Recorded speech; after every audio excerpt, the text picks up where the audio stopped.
Hello guys, welcome back. This is Sakshi. तो आज मैं बात करने वाली हूँ एक कोरियन ड्रामे की जिसका नाम है हेलो मी। ये ड्रामा बहुत ही इंटरेस्टिंग होने वाला है, तो वीडियो को बिल्कुल लास्ट तक देखिएगा। तो बिना किसी देरी के चलते हैं सीधा वीडियो की तरफ। तो कहानी की शुरुआत एक हॉस्पिटल से होती है जहाँ पे एक लड़की को बुरी हालत में लेकर आया गया था। डॉक्टर इससे बचाने की कोशिश कर रहे थे, तो वहीं इस लड़की की आत्मा उसके शरीर से निकल गई थी और वो हाथ जोड़ जोड़ के डॉक्टर से कह रही थी कि इस लड़की को बचाने की कोई जरूरत नहीं है, इसको रहने दो। इस लड़की का नाम है बान हानी और ये इस ड्रामा की फीमेल लीड है। अब हमें उसके बारे में बताया जाता है कि वो 37 साल की हो चुकी है और वो कई तरह की पार्ट टाइम जॉब भी करती है। वो काफी परेशान थी। आज जब वो स्क्विड बनने की एक पार्ट टाइम जॉब कर रही थी, यहाँ पे पुलिस आकर उसे ले जाती है। वो पूछती रहती है कि क्या हुआ है, लेकिन उसे कुछ नहीं बताया जाता और जेल में लाके बंद कर दिया जाता है। तभी वो देखती है उसके बगल वाले जेल में एक और लड़के को लाया जा रहा था और वो कह रहा था कि सच में मैं ठरकी नहीं हूँ, तुम लोग मुझे गलत समझ रहे हो। बान हानी भी इस लड़के को देखकर डर रही थी, पर वो लड़का कहता है कि तुम मुझे गलत मत समझो, मैं कोई ठरकी नहीं हूँ। इस लड़के का नाम हान यो ह्यून है।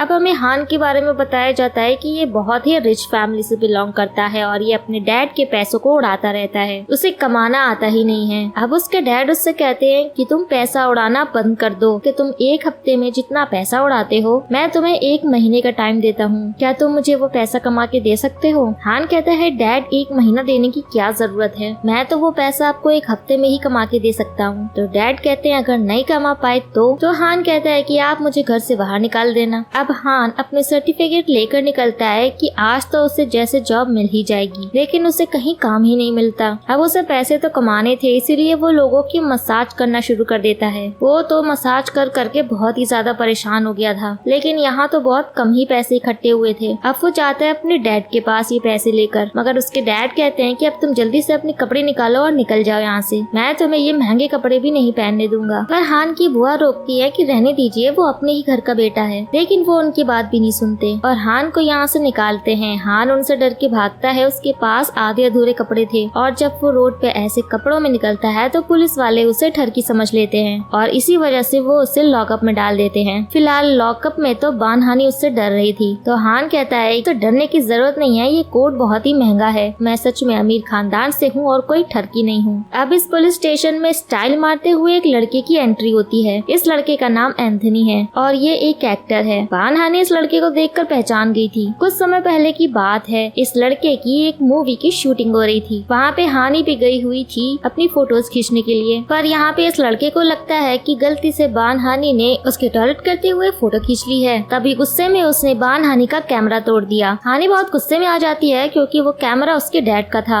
इसके बाद हानी ने उससे बदला लेने के लिए एंथनी की हर वीडियो के नीचे बुरे बुरे कमेंट्स करना शुरू कर दिए थे। इसी वजह से एंथनी ने इसके खिलाफ कंप्लेन कर दी थी और अब वो लॉकअप में है। तो ऑफिसर यहाँ पे कहता है कि देखो तुम दोनों का केस इतना बड़ा नहीं है, आपस में बात करके सुलझा लो। अब एंथनी और बान हानी दोनों एक दूसरे से माफी मांग करके केस खत्म करते हैं। हानी तो अब यहाँ से जाने लगी थी, तभी हान कहता है कि वो अपनी स्क्विड वाली टोपी मुझे दे जाओ, जो थोड़ी बहुत इज्जत बची है वो चेहरा छुपा के बचा लूंगा, और वो अपनी टोपी उसे दे के चली जाती है। कुछ देर बाद हान के कजन की वाइफ उसे बाहर निकलवाने के लिए आती है और वो उसे अपने डैड से माफी मांगने के लिए कहती है, बट हान कहता है कि मेरी कोई गलती नहीं है, मैं क्यों माफी मांगू। वो मना कर देता है कि वो माफी नहीं मांगेगा। अब आगे हान एक रेस्टोरेंट में चला जाता है और यहाँ पे बान हानी भी आई हुई थी। ये दोनों एक दूसरे को देख के यहाँ पे पहचान जाते हैं। हान तो दूसरी टेबल पे जाके बैठ जाता है, लेकिन बान हानी यहाँ पे ब्लाइंड डेट पे आई थी। बट ये यहाँ पर हानी से कहता है कि फोटो से तो तुम बहुत ज्यादा बड़ी उम्र की लग रही हो। वो तो यहाँ से खाना पीना खा के चला जाता है, लेकिन बान हानी सोचती है कि हमेशा उसके साथ ही ऐसा क्यों होता है। दूर बैठा हान भी देख रहा था कि बान हानी काफी परेशान है। अब हान को भी बिल भरना था, लेकिन वो देखता है कि उसके सारे कार्ड्स फ्रीज कर दिए गए हैं। वो अपने घर वालों को भी फोन करता है, लेकिन कोई भी फोन नहीं उठा रहा था। हान इन लोगों से कहता है कि तुम लोग मेरे ये जूते रख लो, काफी महंगे हैं, और उसके बदले ऊपर के बचे हुए पैसे भी तुम ही रख लेना। लेकिन ये होटल स्टाफ इसे पागल समझते हैं। अब हान के पास कोई रास्ता नहीं था, इसलिए वो बान हानी से जाके पैसे मांगता है, लेकिन बान हानी उससे डरने लगती है। अब हान के बार बार प्लीज बोलने पर बान हानी उसे पैसे दे ही देती है। अब वो बाहर जाके ड्रिंक करती है और देखती है कि हान दूर बैठा उसे ही देख रहा था। बान हानी देखती है कि वो प्यासा है, तो वो उसे जाकर एक कैन दे देती है। हान कहता है कि चिंता मत करो, मैं उसके साथ ये पैसे भी वापस कर दूंगा। बान हानी यहाँ से जाने लगती है, तभी उसके सामने एक ट्रक आ जाता है और यहाँ पर फ्रीज होके वो याद करने लगती है जब वो 17 साल की थी। पास्ट में वो कितनी ज्यादा दबंग थी। वो एक बॉस जैसी थी और सब उसके ऑर्डर फॉलो करते थे। वो काफी ज्यादा इंटेलिजेंट थी और एक डांसर बनना चाहती थी, लेकिन आज उसकी हालत बहुत खराब हो गई है। अब हमें कहानी का वही सीन दिखाया जाता है जो हॉस्पिटल में था। बानहानी को हॉस्पिटल में होश आ जाता है। अब नर्स जब उससे उसकी डेट ऑफ बर्थ पूछती है तो बानहानी अपना नाम और डेट ऑफ बर्थ वही बताती है जो उसके बराबर वाले बेड पे लेटी लड़की बता रही थी। अब बानहानी जब उस पेशेंट को देखती है तो हैरान हो जाती है कि ये तो वही 17 साल की बानहानी है, और वो उससे कहती है कि तुम यहाँ पे क्या कर रही हो। और छोटी बानहानी कहती है कि तुम मुझे कैसे जानती हो और तुम हो कौन। पास्ट वाली बानहानी प्रेजेंट वाली बानहानी को नहीं पहचान रही थी, लेकिन ये तो 17 साल की बानहानी को पहचान सकती है क्योंकि ये तो उसका छोटा ही रूप है। वो बार बार उससे यही पूछ रही थी कि तुम यहाँ कैसे आ सकती हो। डॉक्टर बानहानी को पागल समझते हैं और उसे लेके जाने लगते हैं। अब छोटी बानहानी जब हॉस्पिटल से बाहर निकलती है तो वो हान से टकरा जाती है। वो उसे देखकर कहता है कि तुम थोड़ी जानी पहचानी लग रही हो। तब वो हान से पूछती है कि ये फोन बूथ कहाँ पर मिलेगा, तो वो कहता है कि तुम कौन से जमाने से हो, अब ये फोन बूथ कहाँ पर चलते हैं। छोटी हानी समझ नहीं पा रही थी कि ये सब चल क्या रहा है, सब कुछ इतना बदला हुआ सा क्यों लग रहा है। वो टीवी देखती है और अपनी फेवरेट एक्ट्रेस को इतना बुढ़ा देखकर कहती है कि अचानक से इन्हें क्या हुआ, ये इतनी बूढ़ी क्यों लग रही हैं। तो हान कहता है कि तुमने टीवी कब से नहीं देखा है। उसके बाद वो वहाँ से चला जाता है। तभी ये छोटी बानहानी की नजर आज की तारीख के ऊपर पड़ती है और वो हैरान हो जाती है कि वो 20 साल आगे कैसे आ गई। तब उसे बानहानी की बात याद आती है कि तुम यहाँ पर कैसे आई, और उसके बाद वो तुरंत उसके पास भागती है। तब बानहानी छोटी बानहानी को समझाती है कि मैं 37 साल की हूँ और तुम 17 साल की हो, हम दोनों एक ही हैं। हम मुझे ये बताओ कि तुम पास्ट से यहाँ फ्यूचर में कैसे आई। छोटी हानी कहती है कि मुझे नहीं पता, पहले तुम ये बताओ कि तुमने मेरी शक्ल की क्या हालत बना रखी है। मैं जो इतनी खूबसूरत हूँ, तुमने 20 साल बाद मेरी इतनी बुरी हालत कर दी है। बानहानी कहती है कि ये सब छोड़ो, फिलहाल यहाँ से निकलते हैं। अब वो छोटी हानी को लेकर हॉस्पिटल से निकलने की कोशिश कर रही थी ताकि कोई उन्हें देख न ले, लेकिन तभी ये दोनों फिर से हान से टकरा जाते हैं। वो हानी से कहते हैं कि आंटी कहाँ बच के भाग रही हो, मैंने तुम्हारी जान बचाई है, देखो मेरे हाथ पे कितनी चोट भी लग गई है, तो कम से कम मुझे थोड़े पैसे तो दो ताकि मैं हॉस्पिटल का बिल भर सकूं। वो कहती है कि मैं तुम्हें पैसे दे दूंगी, पर मेरे यहाँ से निकलने में मदद करो। हान इन दोनों की मदद करा देता है। छोटी हानी तो बानहानी के साथ जाने के लिए रेडी नहीं थी, वो अलग जाने लगती है, बट यहाँ सब कुछ उसके लिए अलग था क्योंकि वो 20 साल आगे आ चुकी थी। बट जैसे तैसे बानहानी छोटी हानी को ढूंढ ही लेती है और फिर उसे घर ले आती है। अब छोटी हानी घर देखकर खुश होती है कि चलो शक्ल तो बिगाड़ दी है लेकिन घर तो अच्छा बनाया है। अब जब वो चेंज करके बाहर आती है तो देखती है कि बानहानी ने काम वाली के कपड़े पहने हुए थे। वो पूछती है कि ये क्या कर रही हो, तो बानहानी कहती है कि अरे ये मेरा घर नहीं है, ये मेरी बड़ी बहन का घर है। तो छोटी हानी को झटका लगता है क्योंकि बचपन में तो उसकी चलती थी, उसकी बड़ी बहन की नहीं। उसकी बड़ी बहन तो उससे दब के रहती थी, लेकिन आज तो उल्टा है, उसकी बड़ी बहन ने उसे ही अपने यहाँ पे काम वाली बना के रखा है। तो छोटी हानी कहती है कि आखिर तुमने इन 20 सालों में मेरे साथ क्या किया है। तभी इनकी बड़ी बहन हायोंग यहाँ पे आने लगती है और बानहानी छोटी हानी को छुपा देती है क्योंकि हायोंग उसे देख के पहचान जाती है। पर थोड़े ही समय बाद छोटी हानी से गड़बड़ हो जाती है, जिसकी वजह से हायोंग बानहानी को घर से बाहर निकाल देती है, सिर्फ आज रात के लिए, क्योंकि उसने उसकी गलती का पूरा इल्जाम अपने ऊपर जो ले लिया था। छोटी हानी भी बचते बचाते बाहर आती है। बड़ी हानी सोचती है कि मुझे अपने पैसे उस लड़के से वापस भी लेने हैं। इसके बाद वो हान को फोन मिलाती है क्योंकि हान ने उसे अपना फोन नंबर दिया था और उससे कहती है कि मुझे पैसों की जरूरत है, मेरे पैसे वापस कर दो। इसके बाद हान भी अपना बोरिया बिस्तरा लेके वहाँ पहुँच जाता है, लेकिन पैसे देने के लिए नहीं बल्कि वहाँ रुकने के लिए। और वो बानहानी से कहता है कि मेरे पास पैसे नहीं है, क्या मैं भी यहाँ पे रुक सकता हूँ। हान कहता है कि देखो तुम्हारी वजह से मेरा हाथ तो काम ही नहीं कर रहा है, थोड़ा तो सोचो मेरे बारे में, मुझे यहीं पर रुकने दो। बानहानी उसे अपने साथ यहाँ रुकने देती है। अब हान की यहाँ भी शहजादों वाली हरकतें शुरू हो जाती है कि सिर्फ अंडे कौन खाता है, तुम्हें तो चिकन भी मंगाना चाहिए था। छोटी हानी उसे गुस्से में घूर घूर के देख रही थी। हान कहता है कि मुझे क्यों घूर रही हो। इसके बाद वो बानहानी से पूछता है कि क्या ये लड़की हमेशा तुम्हारे साथ रहती है, ये है कौन, क्या ये तुम्हारी बेटी है या फिर तुम्हारी छोटी बहन। बानहानी कहती है कि अपने काम से काम रखो। अगले दिन जब बानहानी अपने पार्ट टाइम जॉब पर जाती है तो पता चलता है कि उसे कंपनी से निकाल दिया गया है और उसके ऊपर इल्जाम लगाया गया है कि तुम्हारी वजह से कंपनी की काफी बदनामी हुई है, तुमने इतनी बड़ी गड़बड़ कर दी है। वो गड़बड़ बानहानी ने नहीं की थी, मगर फिर भी बेचारी बार बार माफी मांग रही थी ताकि उसे उसकी पार्ट टाइम जॉब वापस मिल जाए। जब ये सब कुछ छोटी हानी देख लेती है तो उससे देखा ही नहीं जाता। उसके बाद वो बानहानी को बहुत सुनाती है, क्या तुम्हारी कोई रिस्पेक्ट नहीं है, तुमने मेरी क्या हालत बना दी है। जरा देखो मुझे 20 साल पहले मैं कितनी कॉन्फिडेंट थी, लेकिन अब जब से आई हूँ तब से बस यही देख रही हूँ कि हर एक से माफी मांगती रहती हूँ, भले ही गलती तुम्हारी हो या ना हो।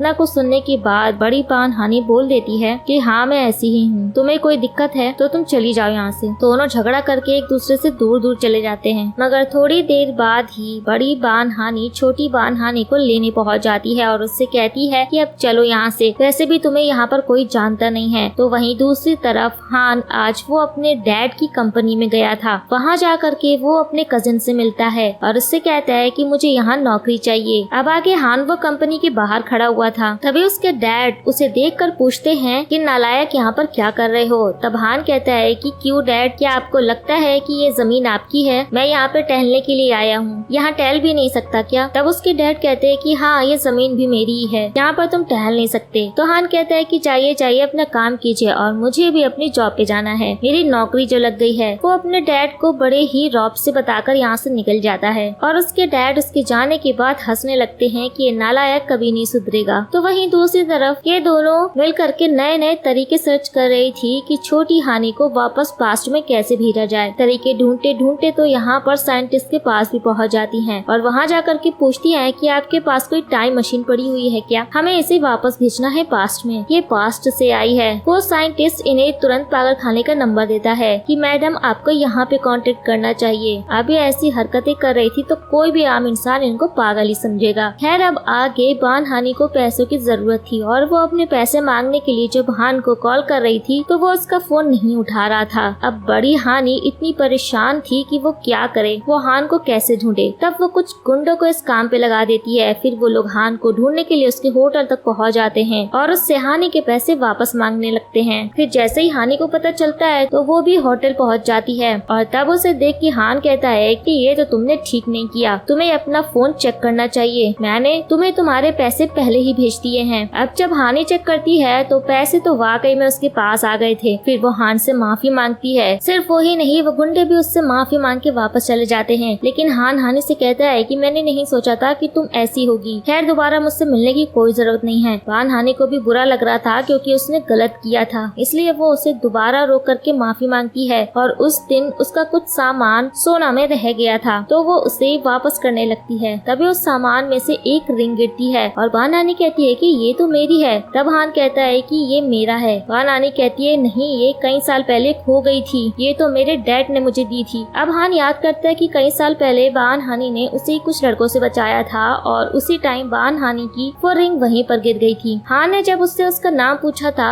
तब बहन हानि ने कहा था कि मैं सुपर हीरो हूँ। अब वो बहन हानि से कहता है कि तुम ये रख सकती हो, अब मैंने तुम्हारा की रिंग ढूंढा है तो तुम्हें भी मुझे ट्रीट देनी पड़ेगी, हम दोबारा मिल सकते हैं। अब आगे हम देखते हैं कि बहन हानि डिसाइड करती है कि अब वो नारेबाजी करके ही अपनी जॉब वापस लेगी। अब वो जहाँ काम करती थी उसी कंपनी के हेडक्वार्टर्स के बाहर जा करके डांस करके प्रोटेस्ट करने लगती है। उसके साथ में छोटी हानि भी थी। असल में ये कंपनी किसी और की नहीं बल्कि हान के डैड की ही थी। अब वहीं जब हान के डैड खाना खाने के लिए जाते हैं तो एक असिस्टेंट उनसे बोलता है कि बस कीजिए और कितना लेंगे, अब आपकी उम्र हो चुकी है। अब वो देखते हैं कि ये असिस्टेंट है कौन, तो वो देखते हैं कि ये तो उन्हीं का बेटा हान है। वो उससे पूछते हैं कि तुम यहाँ कर क्या रहे हो। अब वो कहता है कि मेरे पास इतने सारे सर्टिफिकेट्स हैं तो यहाँ तो मुझे एक असिस्टेंट की जॉब मिली गई। वो उससे कहते हैं कि चले जाओ यहाँ से, तुमसे ये काम नहीं होगा। वो कहता है कि डैड आप मुझे कभी कोई काम करने क्यों नहीं देते हैं। तो उसके डैड कहते हैं कि अगर तुम 100 दिन भी यहाँ पे काम करते हुए टिक गए तो मैं तुम्हें घर वापस बुला लूंगा। हान कहता है डैड अब कह दिया है तो मुकरिएगा मत अपनी बात से। दूसरी तरफ बहन हानि बहुत ज्यादा खुश थी क्योंकि वो किसी के सामने झुकी नहीं थी बल्कि अपने हक के लिए लड़ रही थी। इसी वजह से वो नाचते गाते छोटी हानि के साथ घर पहुँच जाती है और वहाँ उसकी बहन इन दोनों को साथ में देख लेती है। बहन हानि भूल गई थी कि उसे छोटी हानि को छुपाना था। बहन हानि उससे कहती है कि मैं तुम्हें सब समझाती हूँ, लेकिन यहाँ पर तो उसकी बहन कुछ और ही समझ जाती है। वो कहती है कि तुमने सबसे कैसे छुपाया कि तुम्हारी इतनी बड़ी बेटी है। बहन हानि को तो समझ ही नहीं आ रहा था कि उसे क्या बोलना है, लेकिन छोटी हानि बोलने लगती है कि आंटी मेरी मॉम को माफ कर दीजिए, हमने आपको कुछ भी नहीं बताया। बहन हानि हैरान हो जाती है कि आखिर ये चल क्या रहा है। हानि की बड़ी बहन कहती है कि मैं मॉम को कुछ नहीं बताऊंगी, लेकिन तुम दोनों मेरे घर में नहीं रह सकती हो, निकल जाओ यहाँ से। बहन हानि तो मान जाती है, लेकिन छोटी हानि इतनी शांति से चुप रहने वाली नहीं थी। वो सीधे जाती है अपनी बड़ी बहन के पास और कहती है कि आंटी मैं और मेरी मॉम तो यहाँ से चले जाएंगे, लेकिन मेरी मॉम ने जो यहाँ इतने साल तक बर्तन मांजे हैं और पोछा लगाया है उसके पैसे कौन देगा। और वैसे एक और बात आंटी भूलो मत कि आप 20 से टकली हो, ये बात किसी को पता नहीं है, तो अब आप हिसाब बराबर कर दीजिए, हम यहाँ से चले जाएंगे। इसके बाद बड़ी बहन दोनों को मिलने बुलाती है और पैसे देकर कहती है कि अब हिसाब बराबर हुआ। तो अब आप मेरी नजरों से दूर चली जाना। तो बानहानी कहती है कि नहीं, हमें पैसों की जरूरत नहीं है, लेकिन जब वो अमाउंट देखती है तो वो खुशी से नाचने ही लगती है, क्योंकि वो अमाउंट काफी ज्यादा था, इतना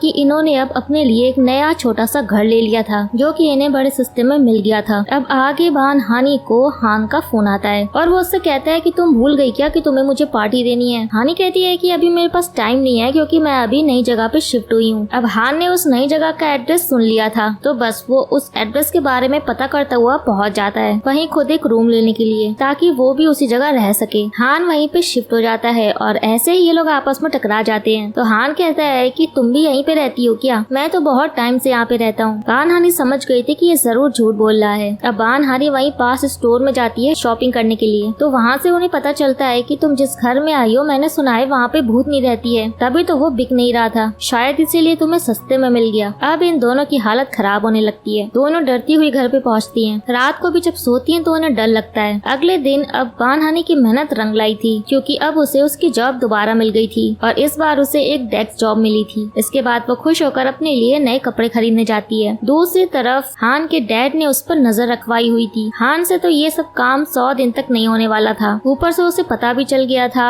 उसके नजर रखवाने के बारे में। तो फिर वो उसी सेक्रेटरी को पकड़ लेता है और उससे कहता है कि तुम्हें पता है ना मैं कौन हूँ, तुम्हारे बॉस का बेटा। आज नहीं तो कल मैं वापस जरूर जाऊंगा, फिर तुम्हारा क्या होगा? इससे बेहतर है कि तुम मेरे लिए काम करो। अब वो डर के उसके लिए सारे काम करने लगता है। अब आगे हानी का पहला दिन था ऑफिस में। दूसरी तरफ हान ने अपने ही सेक्रेटरी से कॉफी मंगवाई थी। जब वो कॉफी लेकर जा रहा था तो वो कॉफी बानहानी के ऊपर ही गिर जाती है। उसका पहला दिन ही खराब हो जाता है, लेकिन वो कुछ कर भी नहीं सकती थी, इसलिए उसे ऐसे ही ऑफिस में जाना पड़ता है। यहाँ पर हान की सिस्टर इन लॉ बानहानी को देख करके काफी हैरान होती है कि ये यहाँ पर कैसे, क्योंकि बानहानी भले ही सूट पैंट पहन के आ गई थी, लेकिन काम ये लोग उससे वही करा रहे थे, सर्विसिंग का। अब बानहानी जाती है लोगों के लिए राइस केक लेने के लिए। वो राइस केक लेकर वापस ही आ रही थी कि वो हान से टकरा जाती है और उसके सारे राइस केक नीचे गिर जाते हैं। हान तो उसे देख के खुश हो रहा था कि तुम यहाँ पे, लगता है हम दोनों एक ही जगह पर काम करते हैं, देखो हुआ ना किस्मत कनेक्शन। मगर बानहानी उस पर गुस्सा कर रही थी कि तुम्हारी वजह से मेरा सब सामान गिर गया, अब मैं अंदर जा करके कौन सा मुंह दिखाऊंगी। वो दोबारा से उस शॉप पर जाती है, लेकिन तब तक राइस केक खत्म हो गए थे। अब बानहानी को ऐसे ही वापस जाना पड़ता है। वो सबसे माफी मांगी रही थी कि तभी वहाँ हान आ जाता है राइस केक लेकर के। उसे देख करके उसकी भाभी हैरान होती है। असल में हान को यहाँ पे कोई पहचानता ही नहीं है, किसी को नहीं पता है कि वो चेयरमैन का बेटा है। हमें दिखाया जाता है कैसे हान किचन में गया और उसने जल्दी से ये राइस केक बना दिए। यहाँ की शेफ भी देखती रह गई थी, क्योंकि हान ने शेफ बनने की ट्रेनिंग भी ली हुई है। तभी हान की सिस्टर इन लॉ बानहानी से पूछती है कि तुम यहाँ पर क्या कर रही हो, लेकिन बानहानी ने उसे नहीं पहचाना था। लेकिन तभी वो कहती है कि मेरा नाम जियोन है, हम एक ही क्लास में पढ़ते थे। बानहानी काफी खुश होकर कहती है कि अरे जियोन ये तुम हो। लेकिन जियोन बानहानी को देख करके बिल्कुल खुश नहीं हुई थी, बल्कि वो तो उससे ये पूछना चाहती थी कि तुम हान को कैसे जानती हो। वो कहती है कि उस लड़के ने तुम मुझसे पैसे उधार लिए थे, बस इसलिए जानती हूँ। जियोन समझ जाती है कि बानहानी को नहीं पता है कि हान इसी कंपनी के चेयरमैन का बेटा है। अब हम देखते हैं कि फिर से छोटी हानी ने मुसीबत खड़ी कर दी थी, जिसकी वजह से उसकी बड़ी बहन बानहानी के पास आ जाती है और कहती है कि तुम दोनों मुझे तंग करना बंद क्यों नहीं कर देती। तुम्हें पता है ना कि मुझे तुम क्यों पसंद नहीं हो, क्योंकि 20 साल पहले डैड हमें हमेशा के लिए छोड़ के चले गए थे और वजह तुम थी। अब बानहानी याद करती है कि 20 साल पहले उसने जिद की थी कि उसे एक ऑडिशन में जाना है, लेकिन उसी दिन उसे बचाते वक्त उसके डैड की डेथ हो गई थी। बानहानी ये सब कुछ याद करके काफी ज्यादा रो रही थी। अगले दिन ऑफिस में जब बानहानी बाकी एम्प्लॉयज के साथ कैंटीन में खाना खाने के लिए जा रही थी, तभी हान जानबूझ के बानहानी को ज्यादा खाना दे रहा था कि तुम ये खा लो, तुम्हें ये भी खाना चाहिए। सभी लोग उसे देख के हैरान हो रहे थे कि आखिर वो उसे इतना खाना क्यों दे रहा है। अब दूसरी तरफ हमें एंथनी को दिखाया जाता है। असल में वो अपने पहले प्यार को ढूंढ रहा है और वो लड़की उसे कहीं मिल नहीं रही है। अब आगे बानहानी को ऑफिस के काम से कहीं जाना था, लेकिन उसे कोई टैक्सी ही नहीं मिल रही थी। हान ये देख लेता है और अपने डैड की सेक्रेटरी से कार का इंतजाम कराता है और उससे कहता है कि तुम्हें कहाँ जाना है, चलो मैं तुम्हारी मदद कर देता हूँ। और कोई ऑप्शन ना होने की वजह से वो हान की कार में बैठ जाती है। आगे वो उसके काम में मदद भी करता है। अब वापस आके वो उससे पूछता है कि मैंने सुना था कि वो लड़की जो तुम्हारे साथ घूमती रहती है वो तुम्हें उस दिन मॉम बुला रही थी, क्या वो वाकई में तुम्हारी बेटी है? ये तो बताओ कि तुम्हारा हस्बैंड कहाँ है, मैंने उसे कहीं नहीं देखा। बानहानी कहती है कि हाँ वो मेरी बेटी है और बाकी तुम्हें कुछ जानने की जरूरत नहीं है। अब घर पे रात को बानहानी और छोटी हानी दोनों ही डरने लगती हैं, क्योंकि घर में से अजीब अजीब सी आवाजें आ रही थी। वो यहाँ किसी को जानती भी नहीं थी, इसलिए वो जाके हान को बुला लेती है कि जल्दी चल के देखो घर से कोई आवाजें आ रही हैं। तो हान भी आ जाता है घर चेक करने के लिए, लेकिन यहाँ पे इन्हें कोई भी नहीं मिलता है। इसके बाद हान हानी से कहता है कि बहुत ठंड हो रही है, इसीलिए गर्म कपड़े पहना करो वरना ठंड लग जाएगी तुम्हें। और मैं चलता हूँ, तुम्हें फिर से कोई आवाज आए तो मुझे बुला लेना, फिलहाल तो कोई नहीं है। खैर अब अगले दिन ऑफिस में बान हानी का टीम डिनर था। वो टीम डिनर पे सबके साथ जाती है। यहाँ पर उसने कुछ ज्यादा ही ड्रिंक कर ली थी और इसके बाद वो नाचती गाती वापस आ रही थी। तभी हान उसे देख लेता है। वो उससे कहता है कि तुम इतना डांस क्यों कर रही हो, कहीं तुमने कोई लॉटरी तो नहीं जीत ली है। बान हानी कहती है कि नहीं नहीं, तुम भी मेरे साथ डांस कर सकते हो। असल में अब मैं पहले की तरह कॉन्फिडेंट रहने लगी हूँ, इसीलिए मैं बहुत ज्यादा खुश हूँ। हान भी बान हानी के लिए खुश होता है, लेकिन वो थोड़ी ही देर में बेहोश होने लगती है। तभी वो उससे कंधे पे उठा के ले जाता है और वो कहती है कि मेरे डैड भी मुझे ऐसे ही लेके जाते थे। तो हान कहता है कि तो बताओ एक और चक्कर घूमना है क्या तुम्हें। वहीं दूसरी तरफ एंथनी को ये पता चल गया था कि उसका पहला प्यार बान हानी के मोहल्ले में ही रहता है। वहीं जब हान बान हानी को घर वापस लेकर के गया था, तभी छोटी हानी पूछती है कि ये सब चल क्या रहा है, तो मेरी मॉम को ऐसी हालत में घर क्यों लेकर आए हो, कहीं तुम लोग डेट पर तो नहीं गए थे, तुम मेरी मॉम को पसंद करते हो क्या। तो हान कहता है कि क्या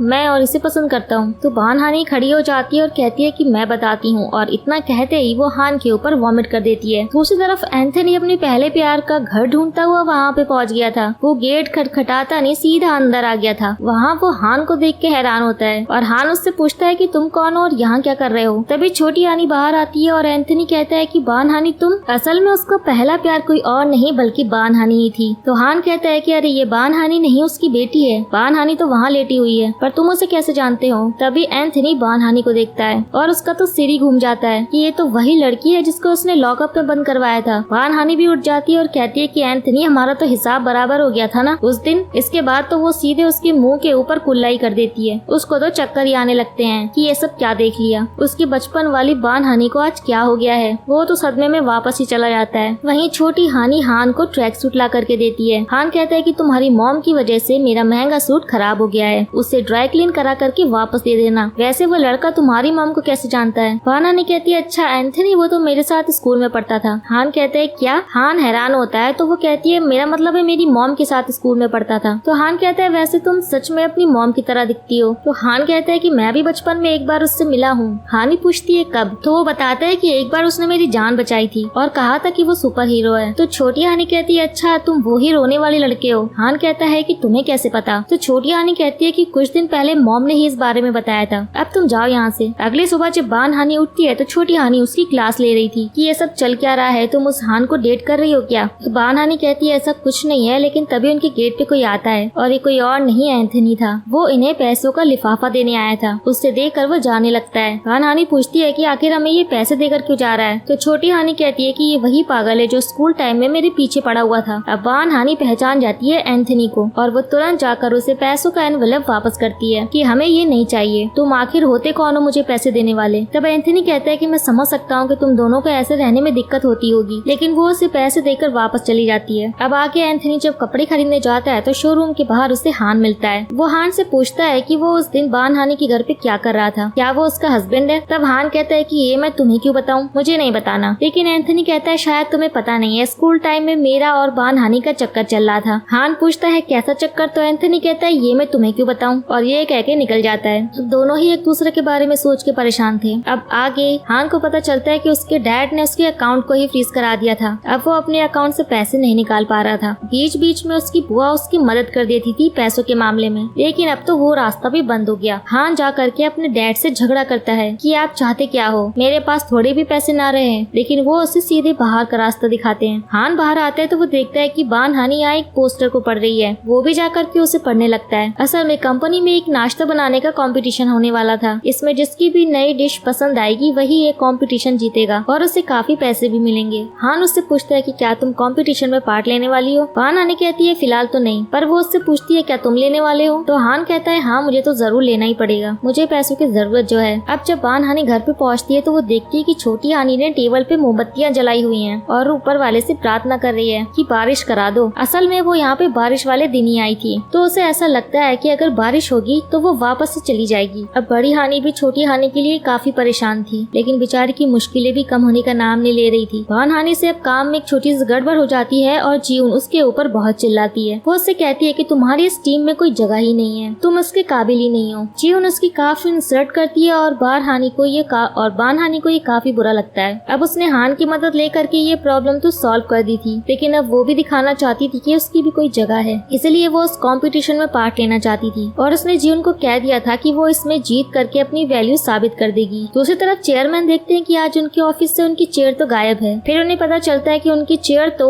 उनका बेटा हान अपने किचन में ले गया है। हान उस चेयर के ऊपर बैठा अपनी सेक्रेटरी से कह रहा था कि अब तुम देखो मैं कैसे उससे बदला लेता हूँ। अब से तू और मैं एक टीम है और हम कंपटीशन में जीत करके दिखाएंगे और अपने डैड को रोड पे ले आऊंगा। ये सब कुछ बहुत जल्द मेरा होगा। दूर से चेयरमैन उसकी नौटंकी देख के परेशान हो रहे थे। अब आगे बान हानी हान को जा करके शुक्रिया बोलती है आज उसकी मदद करने के लिए और फिर उसे डिनर पे ले जाती है। और यहाँ पे बान हानी उसे बताती है कि वो भी उस कंपटीशन में पार्ट लेने वाली है। फिर वो उससे पूछती है कि क्या तुम मेरी टीम बनोगे। हान तो सोच में पड़ जाता है कि बान हानी तो सामने से टीम बनने के लिए सोच रही है, पर मैंने तो 3 से 4 लोगों को बता दिया है कि मैं उनकी टीम बन करके उन्हें कंपटीशन में जिता दूंगा। लेकिन वो बान हानी से कहता है कि तुम चिंता मत करो, अब से हम दोनों एक टीम है और हम ये कंपटीशन जीतेंगे। और बाकी सब लोगों को मैसेज कर देता है कि अब से मैं तुम्हारी टीम नहीं हूँ, अब तुम लोग अपना अपना देख लो। अब घर लौटते वक्त तो हान बान हानी से पूछ ही लेता है कि तुम्हारा उस एंथनी के साथ कोई चक्कर था क्या। लेकिन बान हानी कहती है कि नहीं, मेरा उस एंथनी के साथ कोई भी चक्कर नहीं था। अब ये जानने के बाद तो हान बहुत ही खुश होता है।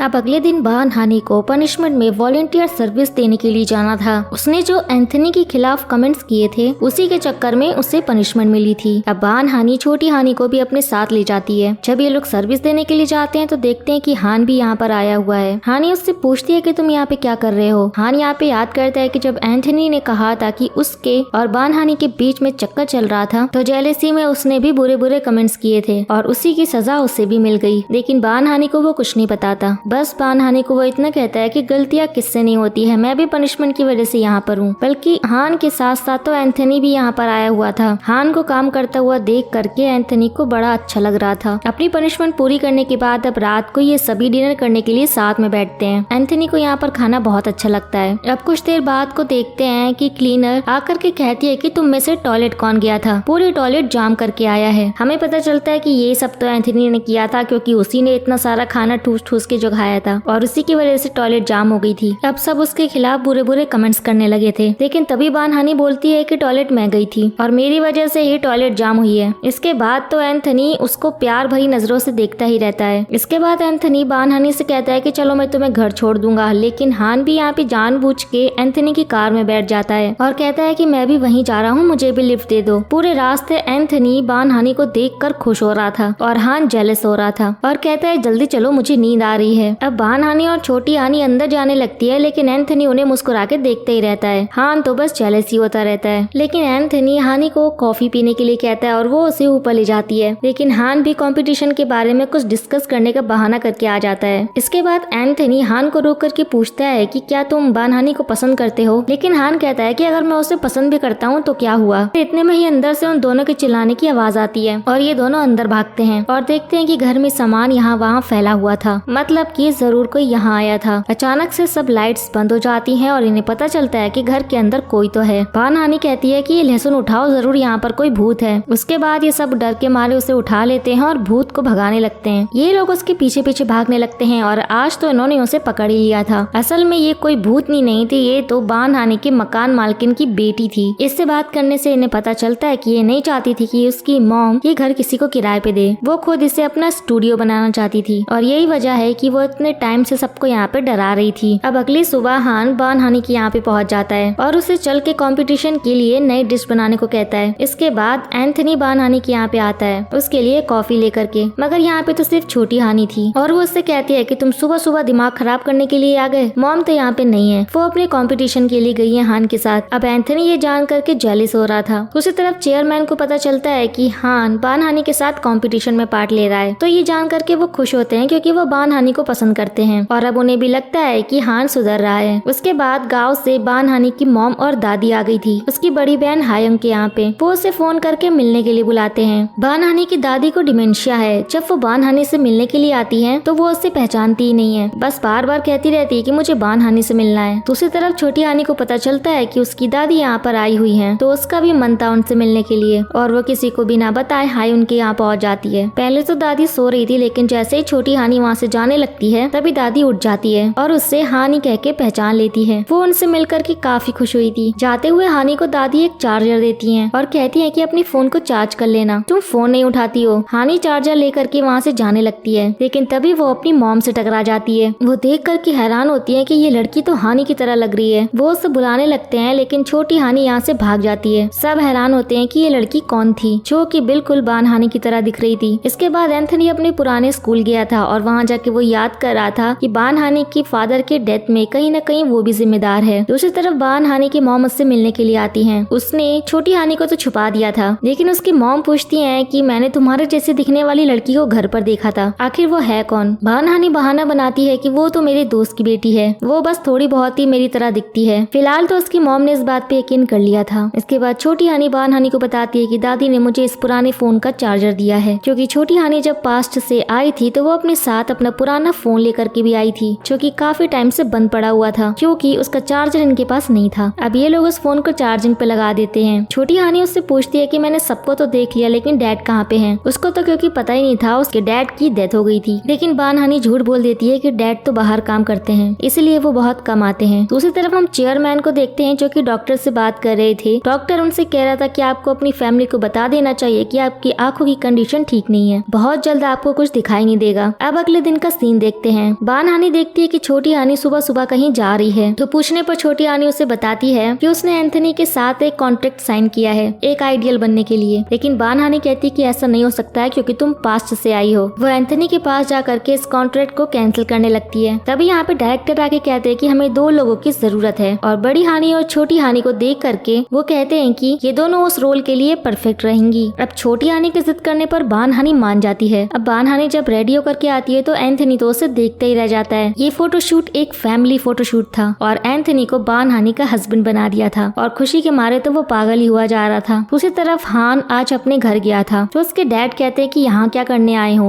वो कहते हैं कि आपसे मिलने थोड़ी ना आया हूँ, अपने कजिन से मिलने आया हूँ। लेकिन असल में हान अपनी पहली कमाई से अपने डैड के लिए एक टी शर्ट लेके आया था। हान के सामने तो चेयरमैन कोई रिएक्शन नहीं देते, मगर उसके जाने के बाद वो बहुत खुश हो रहे थे। दूसरी तरफ बुआ जब हान को बाहर छोड़ने के लिए गई थी तो वो उससे कहती है कि तू इस कंपटीशन को छोड़, मैं तुझे बाहर घूमने के लिए भेज देती हूँ। पर हान कहता है कि नहीं, मुझे तो इस बार कंपटीशन में पार्ट लेना ही है। लेकिन हान के जाने के बाद बुआ कुछ ठीक नहीं लग रही थी, जैसे उन्हें ये बिल्कुल भी अच्छा नहीं लगा। अब फाइनली कंपटीशन का दिन आता है। इन दोनों ने डिसाइड किया था कि बान हानि प्रेजेंटेशन देने के लिए स्टेज पर जाएगी। इधर बान हानि प्रेजेंटेशन दे रही थी तो दूसरी तरफ उसी पुराने फोन पे आज एक कॉल आता है, और छोटी हानि डर जाती है कि इस फोन पे कॉल कैसे आ सकता है, जबकि ये तो उसके साथ पास्ट से आया है। वो फोन रिसीव करने जा ही रही थी कि उसकी बड़ी बहन हायोंग आ जाती है। वो फोन उठा ही नहीं पाती। दूसरी तरफ उन दोनों की प्रेजेंटेशन बहुत अच्छी गई थी, इसीलिए ये लोग रात को सेलिब्रेट करने के लिए डिनर पे आते हैं। हान बान हानि से बोलता है कि तुम्हारी ये बेटी बिल्कुल वैसे ही लगती है जैसे तुम हाई स्कूल में लगती थी। बान हानि पूछती है कि तुमने मुझे कब हाई स्कूल में देखा, तो हान उसे कहता है कि सुपरमैन में वही हूँ जिसे तुमने बचाया था। बड़ी हानि को याद नहीं था क्योंकि बहुत साल हो गए थे। तभी छोटी हानि उसे साइड में ले जाती है, वरना उसका झूठ पकड़ा जाता। छोटी हानि उसे बताती है कि ये वही लड़का है जिसकी हमने एक बार जान बचाई थी। बड़ी हानि को भी सब याद आ जाता है। फिर ये लोग न्यूज देखते हैं कि आज बारिश होने वाली है, और फिर तो ये दोनों यहाँ से भाग जाती हैं शमन के पास जाने के लिए। हान तो उन्हें रोकता ही रहता है कि तुम दोनों मेंढक हो क्या जो बारिश की बात सुनते ही भाग गई। असल में इन लोगों ने एक शमन से बात की थी कि जिस दिन बारिश होगी उस दिन वो पास्ट वाली हानि को दोबारा से पास्ट में भेज देंगे। अब शमन बान हानि के फोन पे कॉल कर रहा था, लेकिन बान हानि का फोन जल्दी में हान के पास ही छूट गया था। हान फोन रिसीव कर लेता है और शमन बिना कुछ भी सुने सब कुछ बोल देता है। उस पास्ट वाली लड़की को मत लेकर के आना, उसके ऊपर खतरा है। हान परेशान हो जाता है कि ये पास्ट वाली लड़की है कौन। उसे छोटी हानि की बातें अजीब लगने लगती हैं और सारी चीजें उसके दिमाग में घूमने लगती हैं। वही देखते हैं दूसरी तरफ छोटी हानि और बड़ी हानि का एक्सीडेंट हो जाता है। नेक्स्ट सीन में ये दोनों हॉस्पिटल बेड पे थी। हान भी यहीं पर था। बान हानि को होश आ जाता है और वो हान को देखती है। उसे देखते ही वो पूछती है कि छोटी हानि कहाँ पे है। तब हान कहता है कि तुम उस पास्ट से आई लड़की की बात कर रही हो, वो भी ठीक है। बान हानि ये सुन के हैरान हो जाती है और उससे पूछती है कि तुम्हें इस बारे में कैसे पता चला। तब हान उसे शमन को दिखाता है जो कि यहीं पर था। शमन बान हानि को बताता है कि उस लड़की के ऊपर अभी भी खतरा है, इसीलिए उसे घर में रखो। और वो शमन ये भी बताता है कि उस लड़की के यहाँ आने की सिर्फ एक ही वजह है कि कोई उससे बहुत डेस्परेटली मिलना चाहता है, किसी को उसकी जरूरत है। अब बान हानि हान का शुक्रिया बोलती है आज फिर से उसकी मदद करने के लिए। तब हान कहता है कि तुम अपना ध्यान रखो, मैं किसी को इस बारे में नहीं बताऊंगा क्योंकि कोई भी मेरी बात पे विश्वास करेगा भी नहीं। अब दूसरी तरफ चेयर चेयरमैन ने अपनी इस बीमारी के बारे में अपनी बहन के बेटे डोयंग को बता दिया था और उससे कहा था कि तुम इस बारे में किसी को भी नहीं बताओगे, हान को भी नहीं। दूसरी तरफ हायुन छोटी हानी के बारे में सोच रही थी कि मुझे नहीं लगता कि वो बान हानी की बेटी है, तो आखिर वो है कौन। अब बान हानी ने छोटी हानी को भी बता दिया था कि हान को सब कुछ पता चल गया है। दूसरी तरफ हम देखते हैं कि हान के डैड का वो सेक्रेटरी जो हान की बात मानना था, वो तो हान की बुआ के साथ मिला हुआ था। उसकी बुआ कुछ तो प्लानिंग कर रही थी। वो अपनी डॉटर इन लॉ जियोन के पास भी जाती हैं। वो उसे डराते हुए कहती हैं कि तुम्हें मेरा एक काम करना पड़ेगा। अब जियोन को हम रात को ऑफिस में देखते हैं। वो बान हानी के कंप्यूटर में कुछ तो करने आई थी। अब बान हानी अगली सुबह ऑफिस आती है और यहाँ पे आके वो सुनती है कि उसके और हान की टीम कंपटीशन जीत गई है। वो खुशी मना ही रही थी कि इतने में इन्वेस्टिगेशन टीम आती है और उससे कहती है कि तुम्हारा आइडिया चोरी का था। वो लोग उसे इन्वेस्टिगेशन के लिए ले जाते हैं और वो लोग हान को भी इन्वेस्टिगेशन के लिए ले जाते हैं। दोनों से एक एक करके पूछताछ होती है। ये दोनों अपनी सफाई देने की कोशिश कर रहे थे। अभी दोनों बाहर आते हैं तो हान बान हानी को घबराया हुआ देख करके कहता है कि तुम्हें चिंता करने की जरूरत नहीं है, जब हम दोनों ठीक है तो हमारे साथ कुछ भी गलत नहीं हो सकता। अब बान हानी जब अपने घर आती है तो देखती है कि छोटी हानी घर पे नहीं थी और उसे हर जगह ढूंढने लगती है। उसे छोटी हानी कहीं भी नहीं मिलती, लेकिन जब वो वापस आती है तो वो देखती है कि वो तो घर पर बैठ करके ही नूडल्स खा रही थी। यहाँ बड़ी हानी उसे डांटती है कि जब मैंने मना किया तो तुम कहीं बाहर नहीं जा सकती। तो यहाँ पे इन दोनों के बीच में लड़ाई होने लगती है। बड़ी हानी अब बाहर चली जाती है। दूसरी तरफ हान सबूत ढूंढ रहा था कि उसने और बान हानी ने कोई भी आइडिया नहीं चुराया है। अब उसे अपनी बुआ को लेकर के भी कुछ शक होता है और फिर वो अपनी सेक्रेटरी से ही पूछता है कि क्या तुम्हें लगता है कि इन सबके पीछे मेरी बुआ का हाथ है। उसको तो कोई आइडिया ही नहीं था कि ये सेक्रेटरी भी उसके साथ मिला हुआ है। दूसरी तरफ डोयंग को भी पता चल जाता है कि उसकी मॉम इन सब में मिली हुई है। वो उनसे पूछता है कि आप हान के साथ ऐसा क्यों कर रही हैं। वो कहती है कि मैंने ही उनके आइडिया को चुरा करके दूसरी कंपनी को दिया था। वैसे भी चेयरमैन बहुत जल्दी ही अंधे होने वाले हैं और उसके बाद कंपनी किसे संभालनी है, आखिरकार मुझे ही। डोयंग को यहाँ पे सब समझ में आ जाता है कि उसकी मॉम के इरादे क्या हैं। डोयंग कहता है कि मैं अभी जा करके आपको सच सबको बताता हूँ। उसके बाद वो उसे उसी दिन की रिकॉर्डिंग दिखाती है जब जीहुन बान हानी के कंप्यूटर में कुछ कर रही थी। वो कहती है कि ये मैंने नहीं किया तो तुम्हारी वाइफ नहीं है। दूसरी तरफ जीहुन बान हानी से मिलने के लिए उसके घर गई थी। वो छोटी हानी से भी मिलती है और छोटी हानी तो उससे मिलके कुछ ज्यादा ही खुश थी क्योंकि वो दोनों पहले दोस्त जो थी। जीहुन कहती है कि तुम्हारी बेटी तो बिल्कुल तुम्हारी जैसी है, ऐसा लग रहा है मैं तुमसे ही बात कर रही हूँ। यहाँ इन दोनों के बीच में जो बचपन में गलतफहमी हुई थी वो भी दूर हो जाती है। हमें पता चलता है कि उस रात जीहुन ने बान हानी के कंप्यूटर में कुछ गड़बड़ की ही नहीं थी। अब हान अपने भाई डोयंग से मिलने के लिए गया था और उससे कहता है कि मुझे लगता है कि इन सब के पीछे बुआ का ही हाथ है। तो डोयंग उससे सबूत मांगता है। इसके बाद डोयंग अपनी मॉम के पास जाकर के कहता है कि मैं आपके साथ हूँ। असल में डोयंग अपनी वाइफ से बहुत प्यार करता है और उसे बचाना चाहता है, इसीलिए वो अपनी मॉम का साथ देने के लिए भी रेडी हो गया। दूसरी तरफ छोटी हानी और बड़ी हानी जब अपने घर पे वापस पहुँचती है तो पहले से ही इनकी मॉम वहाँ पे बैठी हुई थी और आज वो इन दोनों को साथ में देख लेती है और फिर वो उनसे पूछने लगती है कि आखिरकार ये लड़की है कौन। वो छोटी हानी को पकड़ के पूछने लगती है कि तुम कौन हो। छोटी हानी रोते हुए उन्हें मॉम बुलाती है। पीछे से हायोंग भी आ गई थी और उसने भी ये सब सुन लिया था। हायोंग कहती है कि ऐसा कैसे हो सकता है, मुझे तो यकीन ही नहीं हो रहा है। अब बान हानी ने अपनी मॉम और हायोंग को सब कुछ बता दिया था कि ये लड़की बान हानी ही है जो पास्ट से आई है। जब उसकी मॉम कहती है कि हाँ ये मेरी ही बेटी है, क्या मैं अपनी बेटी को नहीं पहचानूंगी। वो रोती हुई छोटी हानी को शांत कराती है। दूसरी तरफ बुआ ने कंपनी में जो कुछ भी चल रहा था उसे जानबूझ करके न्यूज चैनल पे टेलीकास्ट करवा दिया था और ये न्यूज देख करके चेयरमैन की तबीयत बहुत ज्यादा बिगड़ जाती है और हॉस्पिटल से सीधे हान को फोन पहुंचता है। इधर हॉस्पिटल में चेयरमैन के पास डोयंग था और उनकी आंखें पूरी तरह से चली गई थी। उन्हें अब कुछ भी नहीं दिख रहा था। हान यहाँ पर पहुंच जाता है और उनसे पूछता है कि आप ठीक तो है ना, आप कुछ बोल क्यों नहीं रहे हैं। लेकिन चेयरमैन तो उसकी तरफ देख भी नहीं रहे थे। वो डोयंग से कहते हैं हान को बाहर भेजने के लिए। डोयंग हान को समझाता है कि अंकल अभी ठीक है, तुम जाओ यहाँ से। हान चला जाता है। उसके बाद चेयरमैन डोयंग से कहते हैं कि उसे बिल्कुल भी पता नहीं चलना चाहिए। जब उसके मॉम की डेथ हुई थी तो मैंने देखा है वो कितनी बुरी तरीके से टूट गया था। वो मेरी ऐसी हालत नहीं देख पाएगा। दूसरी तरफ छोटी हानी फिर से अपने डैड के बारे में इन लोगों से पूछने लगती है। तब उसकी मॉम और हायोंग दोनों ही हैरान होते हैं। बड़ी हानी इन लोगों को बाहर लेकर के आती है और वो उन्हें बताती है कि वो उस टाइमलाइन से आई है जहाँ पे डैड जिंदा थे। इसे नहीं पता है कि डैड की डेथ हो चुकी है। फिर ये दोनों कहते हैं कि फिर तो हमें काफी संभल के रहना पड़ेगा। अब अगले दिन बान हानी और हान को फोन पहुंचता है कि उनके ऊपर जितने भी इल्जाम लगे थे वो हटा दिए गए हैं। उनके खिलाफ कोई भी सबूत नहीं मिला है, इसलिए वो कंपनी में काम करने के लिए वापस आ जाते हैं। लेकिन दूसरी तरफ बुआ का दिमाग तो खराब हो रहा था कि कैसे कोई भी सबूत नहीं मिला। इसके बाद वो जीवन की तरफ देखती है और उससे अकेले में कहती है कि तो तुमने मुझे धोखा दे ही दिया। जीवन कहती है कि माफ कीजिए लेकिन मैं इतनी नीचे नहीं गिर सकती हूँ। अब हान कंपनी में तो वापस आ गया था लेकिन उसे अभी भी बुआ के ऊपर शक था कि बुआ कुछ तो गड़बड़ कर रही है क्योंकि कंपनी में रीस्ट्रक्चरिंग होने वाली थी। काफी पुराने एम्प्लॉयज को यहाँ से निकाला जा रहा था। इसी बारे में बात करने के लिए वो अपने डैड के पास हॉस्पिटल जाता है। यहाँ आकर के उसे पता चलता है कि उसके डैड यहाँ पे नहीं है। वो डोएंग को फोन मिलाता है तो वो कहता है कि चेयरमैन ट्रिप पर चले गए हैं। चेयरमैन ने डोएंग से कहा था कि हान मेरे बारे में पूछे तो उसे कुछ भी मत बताना। अब हान ये भी नोटिस करता है कि उसका सेक्रेटरी भी कुछ दिन से काम पर नहीं आ रहा है। वो उसका एड्रेस पता करते हुए वहाँ पर पहुँच जाता है। यहाँ पे उसे पता चलता है कि सेक्रेटरी की दादी की तबीयत बहुत खराब थी तो वो उनकी मदद करने लगता है। इससे सेक्रेटरी को भी काफी गिल्टी महसूस होता है। वो हान का शुक्रिया करता है उसकी मदद करने के लिए। तभी हान उससे पूछता है कि तुम मुझे सच सच बताओ, तुम मेरी बुआ के साथ मिले हुए हो ना, और कंपनी में चल रही सारी गड़बड़ के पीछे मेरी बुआ का हाथ है। और यहाँ पर आज सेक्रेटरी सब कुछ बता देता है और वो हान से माफी भी मांगता है कि उसकी मजबूरी थी इसलिए उसे बात माननी पड़ी। अब हान रात को कंपनी में जाता है किसी काम से, तो यहाँ पर वो अपनी बुआ और डोएंग की बातें सुन लेता है कि वो चेयरमैन को उनकी पोजीशन से हटाने की बात कर रहे हैं। और यहाँ हान को ये भी पता चलता है कि उसके डैड की आंखें चली गई हैं। और ये सब जानने के बाद हान को बहुत बड़ा झटका लगता है। इसके बाद जब बान हानी वापस लौटती है तो वो